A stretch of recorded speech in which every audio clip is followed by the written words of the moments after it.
कहाँ से आई हो मैया? मैं इंदौर से आई हूँ। इंदौर से। घर में कौन कौन है आपके?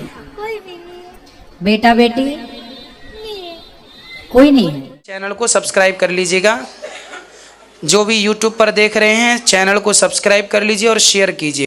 तो राधे राधे भक्तों, जैसा कि मैं हमेशा की तरह महाराज जी की प्रसन्नोत्तरी से भक्ति से भरी वीडियो आप लोगों के लिए लेके आया हूँ। राधे बैठ राधे जाइए। महाराज जी। जी बैठ जाओ सब लोग। मैं 3 महीने पहले आई थी आपसे मिलने।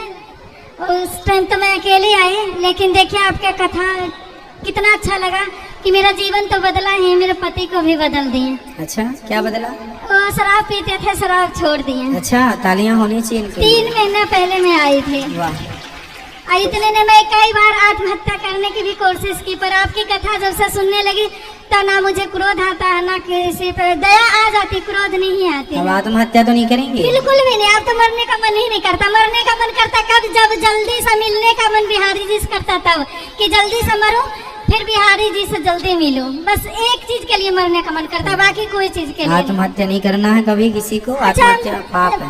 महाराज जी एक बात और, यदि जो मेरे सामने मेरे प्रभु को या मेरे गुरु को कोई अपमान करे तो उसमें मुझे चुप रहना चाहिए कि मुझे गुस्सा करना चाहिए? नहीं, गुस्सा नहीं करना चाहिए, उसको समझाना चाहिए कि आप क्यों ऐसा कह रहे हैं, क्यों ऐसा कर रहे हैं। समझाओ अपने ज्ञान से उसको।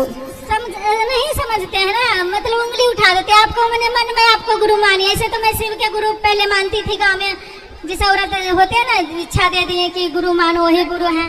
पर जब से मैं आपकी कथा सुनी तो मने मन आपको मैं गुरु मानी हूँ। तो आपके बारे में कोई कुछ कहता है तो मैं सहन नहीं कर पाती हूँ। तो क्या कहते हैं लोग हमारे बारे में? अब ऐसे जैसे माँ है तो कह देते हैं कि देखिए माँ के कहाँ रख रहे हैं। अभी मेरे पास एक माँ आई रोते रोते, तो बोले कोई कि मतलब कहाँ रख रहे हैं देखो। तो मैं आपके पास गई वहाँ कि देखो नहीं, जितना मुझे क्षमता होगा मैं इससे हो करूँगी। आपके तो दासी हूँ मैं। बिल्कुल, क्योंकि आप मेरे गुरु हैं। यहाँ उनसे बोला करो कि यदि आपको कोई संदेह है तो आकर के यहाँ देख लो। जो भी यहाँ पे दर्शन आप करने आते हैं तो आप सबके लिए तो खुला है ये। तो महाराज जी, गुरु जी सब कुछ मैं कल गुरु जी दीक्षा भी लूंगी और माँ के रख लीजिए प्लीज। हाँ हाँ रख लेंगे। जो भी माँ है जरूरतमंद है बिल्कुल रख लेंगे। मिलाऊं महाराज जी? अभी मिला दीजिएगा। क्या है, कुछ माताएं आती हैं उनसे बोलो कि आप अपने बच्चों से बात कराइए, तो बच्चों से बात नहीं करा पाते। बेटा है नहीं बेटी है, कोई अच्छा, नहीं फिर रख लिया जाएगा। ना घर कुछ भी नहीं है, अनाथ है। कोई बात नहीं, जरूर रखेंगे। इसलिए मुझे दया आ गई है, प्लीज। बात कराओ कराओ। हेलो। हाँ मैया, राधे राधे। राधे राधे। कहाँ से आई हो मैया? मैं इंदौर से आई हूँ। इंदौर से। घर में कौन कौन है आपके? कोई भी नहीं बेटा बेटी? है। कोई नहीं है। एक भाई है, अच्छा एक बहन है। अच्छा, तो आपके बच्चे हुए ही नहीं कि होके चले गए? 3 बच्चे हुए। हाँ, माइक पास में लो। 3 बच्चे हुए थे। 3 बच्चे हुए थे, तो 3 कहाँ गए? एक तो तीसरी किताब पढ़ता था स्कूल में, हाँ। तो वो पहले हमारे जमाने में बड़ी माता जी बहुत निकलता था, अच्छा, तो उसमें चले गए। दूसरा? फिर हमारे जमाने में इतना इलाज अस्पताल नहीं था। जी जी जी। दूसरा फिर बच्चा? वो पेट में ही हुआ और 1-2 घंटा जिया और उसको पेट में ही वो नमूनिया और हल्दिया हो गया था। अच्छा, और तीसरा? तीसरी लड़की हुई थी। अच्छा, लड़की कहाँ है आपकी? लड़की 1.5 साल की हुई और वो भी चली गई। अच्छा, फिर पति कहाँ है आपके? अगले साल कोराने में वो भी चले गए। अच्छा, तब फिर मैया को यहाँ रखवा दो तुरंत, आज की आज। महाराज जी। हाँ हाँ, चिंता ना करिए। मैं ये जब मैया रहेंगे ना तो मेरा आना जाना लगा रहेगा। कोई मैं बात सोचूंगी नहीं, आपका एक तो बार आना मैं जाना बोल लगा ही रही रहे, कोई दिक्कत नहीं है। ये माताओं का ही आश्रम है, जो आवश्यकता है, जिनकी जरूरतमंद है उनको सेवा यहाँ प्राप्त होती ही है। रखवा दो, ले जा बेटा उनको, मैया को। मैं जम्मू कश्मीर से आई हूँ अपनी मम्मा के साथ। मैंने अभी हाल ही में भागवत गीता पढ़ना शुरू की है, तो उसमें उसकी भूमिका में ही मुझे कुछ शब्द दिखे जिनका मतलब मुझे समझ नहीं आया था, जिनमें लिखा था जीवन, मृत्यु, जरा और व्याधि। तो इन शब्दों का मुझे मतलब बता सकते हैं? जीवन मृत्यु, जीवन तो ये जीवन है जो हमारा है।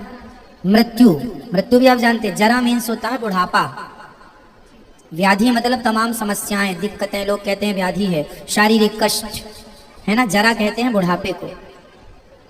जरा मीन्स होता है बुढ़ापा, कहते हैं जरावस्था आ गई मतलब बुढ़ापा आ गया। और एक और प्रश्न है, जैसे महाभारत में श्री कृष्ण ने अर्जुन को बोला था कि अपने ही मतलब अपनों से ही उनको लड़ने के लिए बोला था, तो उनमें अर्जुन को उनकी हत्या करनी थी, मतलब उनको मारना था। तो अब कलयुग में अगर जैसे अपने ही अपनों के अगेंस्ट हो जाते हैं, तो उस अवस्था में अगर कोई किसी को मार देता है तो क्या वो पाप होगा? देखो, वो जमाना अलग था, तब राजाओं का जमाना था। वहां पे धर्म युद्ध हुआ, धर्म क्षेत्र कुरुक्षेत्र समवेता युद्धोत्सवा, वो युद्ध था। उस युद्ध में क्या क्षत्रिय का धर्म होता है कि वह सामने वाला दुश्मन कोई भी हो, मेरा बाप ही क्यों ना हो, पर दुश्मन बन के यदि खड़ा है तो मुझे बाण चलाना मेरा धर्म है। पितामह थे, अर्जुन ने बाण चलाया, क्योंकि उस समय अर्जुन का वही धर्म था। अब वो सिचुएशन आज आ जाए कि हमें अपने पर दादाजी पर गोलियां चलानी पड़े या धनुष बाण, आज नहीं चला सकते। ना आज आपके पास धनुष बाण है, ना आपके पास गोलियां हैं। आज के हिसाब में आप कानून के द्वारा अपना न्याय प्राप्त कीजिए। उस जमाने में न्याय प्राप्त करने का वही विधान था, वो अलग समय था। हाँ, उनसे हम सीख सकते हैं कि जैसे महाभारत के युद्ध में सीखने जैसा क्या है कि यदि लालच ना हो, जैसे दुर्योधन के पास बहुत लालच था, उसे तो अपनी भी सत्ता चाहिए, औरों की भी चाहिए, खुद की पत्नी भी चाहिए, औरों की पत्नी भी चाहिए। यदि ये लालच से मैं और आप बच जाऊं तो ये महाभारत की स्थिति उत्पन्न ही नहीं होगी। तो ये मूल केंद्र बिंदु है महाभारत का, लालच। यदि लालच से प्रत्येक प्राणी बच जाए, ये महाभारत इसलिए हुआ कि आम पब्लिक हम आप सीख लें, और इस सीख के बाद इस सीख पर कोई चले तो महाभारत की स्थिति उत्पन्न हो ही नहीं सकती, क्योंकि गलतियां भी सिखाती हैं। उन लोगों ने गलतियां की, पितामह भीष्म ने चुप्पी साध कर गलती की, दुर्योधन ने द्रौपदी के अपमान करके गलती की, धृतराष्ट्र ने चुप रह करके गलती की, गांधारी ने आंखों की पट्टी उतार करके दुर्योधन को बचाने के लिए गलती की। ये सारी चीजें मैं कक्षा में एक एक सब्जेक्ट को समझाता हूँ कि गांधारी ने पट्टी उतारी दुर्योधन को बचाने के लिए, वही पट्टी यदि द्रौपदी को बचाने के लिए उतार दी होती तो महाभारत ना होता। तो हम भी अपनी आंखों की पट्टी समय से उतारें। बच्चे गलती कर रहे हैं तब तो पट्टी लगाए हो, और जब बिगड़ गए तब पट्टी निकाले। अब बिगड़ ही गए तो पट्टी उतारने से क्या, समय से पट्टी उतारनी होती तो ये दिन न देखने पड़ते। ये शिक्षाएं हैं, यदि इस शिक्षा पर कोई चल लेना तो ये स्थितियां ही उत्पन्न ना होंगी। तो ये सीख है। और गुरुजी, हमने आज लड्डू गोपाल लिए हैं तो उनका नामकरण करना था। अभी आप बैठेंगे अंदर, अंदर ले आइएगा। राधे राधे भैया, पिता से आपको चरणों में कोटि कोटि नमन। सतगुरु और श्रीमन नारायण में दोनों नामों में क्या अंतर है? गुरु अलग है, भगवान अलग है। गुरु, हाँ सतगुरु, गुरु सत ही होता है, झूठा गुरु नहीं होता। सारे गुरु सतगुरु ही हैं। आप जिसको गुरु माने वो सतगुरु ही है आपके लिए। हमारे गुरुजी भी सतगुरु हैं, आपके गुरुजी भी सतगुरु हैं, इनके गुरुजी भी सतगुरु हैं, इनके गुरुजी भी सतगुरु। कौन के गुरु झूठे गुरु हैं? कोई कहता मेरे गुरु झूठे गुरु? सतगुरु सबके होते हैं। आपकी कथा सुन के तो बहुत सारे लोग यहाँ आते हैं, पर यहाँ रहने की व्यवस्था, कमरे लेने जाओ तो 1500 रुपया सबके। हमारे जैसे लोग को तो नहीं है व्यवस्था। बहुत जल्दी गौरी गोपाल धर्मशाला बन जाएगी, फिर आप लोग सब वहाँ खाने की व्यवस्था तो है, ये सबकी रहने की भी होगी। और आज इसलिए अभी बन रहा है, अभी उसके टाइम लगेगा। अभी तो जो था जगह उसमें हमारी वृद्ध माताएं रहती हैं, तो आप लोगों को स्वाभाविक है कि आसपास कहीं धर्मशाला में ही रहना पड़ता है। भैया, मैं आपकी कृपा से पोथी बैठाई हूँ, तो आज मैं जा रही वो अकर्ता वो करता वो, तो फिर मनुष्य के हाथ में क्या है? अच्छा करे वो करवाएगा, बुरा करे वो करवाएगा। करता वो अकर्ता वो, तो मनुष्य क्या कर सकता है? स्माइल, हर हाल में स्माइल आपकी तरह ये अपने हाथ में है, बाकी सब ईश्वर के हाथ में है। जब जो अपने हाथ में है ही नहीं तो टेंशन किस बात की? इसलिए खुश रहो और स्माइल करते रहो। एक और है जी, कि मांगत मरण समान है, और मत मांगो तुम भीख, और मांगने से मरना वाला ये बड़ों की सीख। ठीक है। और किसी ने ये कहा है कि एक आदमी निमित्त होता है, प्रभु खुद तो नहीं आएंगे लेकिन निमित्त होता है। तो वो कहता है कि मांगन गए सो मर गए, और मांगत कभी ना जाए, और हो तो मनाई जो करे वो पहले ही मर जाए। हाँ बेटा।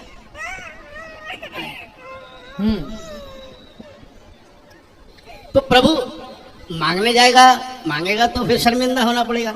भगवान से देखो दो चीजें होती हैं, एक भगवान से मांगना, एक भगवान को मांगना। आप भगवान से ये ना कहो कि हे प्रभु हमें धन दौलत दे दो। भगवान को पता है कि मेरे बच्चे को कब किस चीज की जरूरत। देखो आपका बच्चा रो रहा था, आपने उठा लिया ना, आपको पता है कि उसे किस चीज को, उसे कब किस चीज की जरूरत है। उसी तरह जब आप इस बच्चे की तरह समर्पण कर देंगे तो भगवान भी आपको ऐसी गोद में उठाएंगे। ये पौत्र है आप। हाँ, जो भी है, पुत्र पौत्र एक ही है, वो भी गोद में उठाएंगे आपको। तो उसी तरह जैसे इस बच्चे का समर्पण आप में है, वो आपके सिवा किसी को नहीं जानता। जब आप भी भगवान के सिवा किसी को न जाने तो ठाकुर जी आपको ऐसे गोद में उठाएंगे जैसे आपने उठाया। एक प्रश्न है, हाँ। एक मंत्र है कि ओम देवी की सुत गोविंद वासुदेव जगत पते देहि में तान्य कृष्ण त्वाम हम शरणम गत है। इसका कोई फायदा? पूरा फायदा है। हे प्रभु मैं आपकी शरण में हूँ, यही तो इसका अर्थ है। तो जब आप इसका जाप करेंगे और शरणागति ग्रहण कर, अंत में भक्ति सफल तब होती है जब समर्पण हो जाए। और समर्पण यही है, जैसे बच्चे का समर्पण आपके पास है, आपका उनके पास। वो दिन आए कि जब आपको भगवान ऐसी अपनी गोद में उठाएं, और ये तब होगा जब भगवान से नहीं, भगवान को मांगा जाएगा। तो भगवान से मांगना और भगवान को मांगना, ये दोनों बातें अलग अलग हैं।